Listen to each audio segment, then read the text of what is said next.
ભરૂચના કબીરવડ ખાતે નર્મદા નદીમાં મામા ભાણેજના ડૂબી જતા લાપતા બન્યા હતા।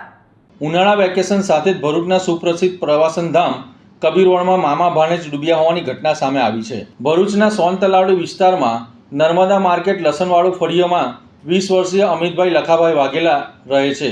વેકેશન હોવાથી સુરતના કોસાળ ગામે રહેતો 7 વર્ષીય ભાણેજ રાજેશભાઈ વાઘેલા વેકેશન માણવા માટે મામાના ઘરે આવ્યા હતા। ઉનાળાની કાળઝાળ ગરમી વચ્ચે મામા ભાણેજ કબીરવડમાં ફરવા ગયા હતા, જ્યાં આજે બપોરે 1 વાગે તેઓ નર્મદા નદીમાં નહાવાની મજા લઈ રહ્યા હતા।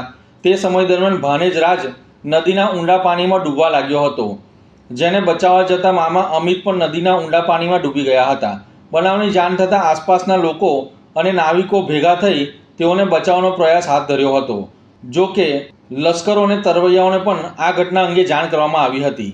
પરિવારજનો સહિત માછીમારોના ટોળે ભેગા થઈ ગયા હતા, જ્યારે નદીમાં લાપતા બનેલા મામા ભાણેજની શોધખોળ હાથ ધરવામાં આવી હતી। મોડી સાંજ પડી જવા છતાં મામા ભાણેજનો કોઈ પત્તો લાગ્યો ન હતો।